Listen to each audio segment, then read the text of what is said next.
Que a Palestina era tudo isso, e aqui era o território privado judaico, depois passou a ser isso, depois passou a ser isso, e depois chegou a isso aqui.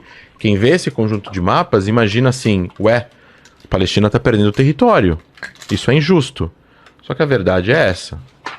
A verdade é que isso aqui é o território privado judaico em azul, e o território privado árabe em verde. O resto era território aberto. Esse território aberto era controlado pelos otomanos e depois pelos britânicos. Ele não pertencia a um Estado-nação palestino, ele não pertencia a um Estado-nação judaico. O território em aberto, em branco, é o território aberto que pertencia ao poder soberano. Quem era o poder soberano? O poder soberano aqui, dado pela Liga das Nações em 22, era da Inglaterra. Isso daqui é a partilha da Palestina, esse mapa. Isso é uma proposta de fronteira, não é fronteira real. Essa é a proposta de divisão de 2 estados, um para os judeus, outro para os árabes. Em 37 teve a Comissão Peel, que ofereceu 2 estados, um judeu e um árabe. O Mufti de Jerusalém, um dos líderes regionais, é contra. Por que ele é contra? Porque ele tinha um monte de latifúndios perto de Jerusalém, ele iria acabar perdendo esses latifúndios, então ele era contra por motivos econômicos. Ele acaba combatendo os ingleses colocam ele no exílio. Em 1942 ele vai até a Alemanha e se alia a Hitler. E tem foto, e tem gravação, e tá no Museu da Inglaterra Militar a gravação do áudio da conversa pedindo para que Hitler ganhasse a guerra, isse até a região da Palestina e matasse os judeus. Graças a Deus Hitler perdeu a guerra. Esse segundo mapa é a proposta da ONU 181, como você bem falou. Por que não foi estabelecido um Estado palestino em 1947?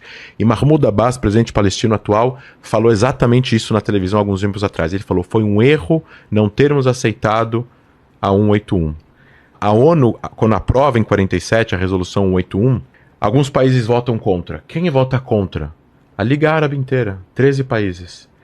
A Liga Árabe causou e ajudou a causar o Nakba. E eles assumem isso hoje em dia, em 4 paredes.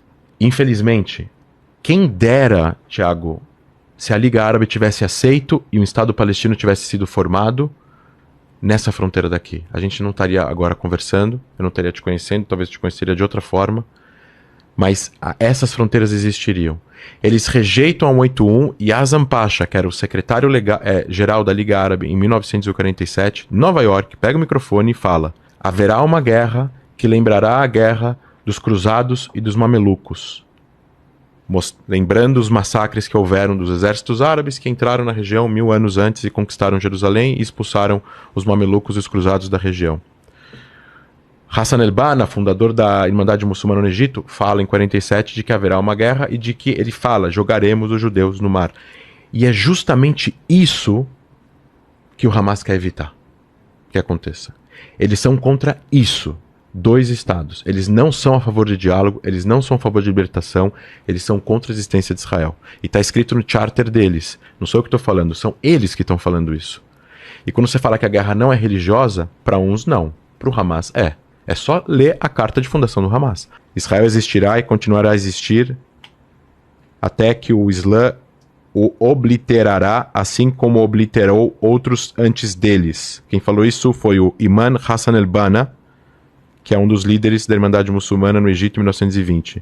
E aí ele termina: nossa luta contra os judeus é muito grande e muito séria. Ela precisa de todos os esforços sinceros.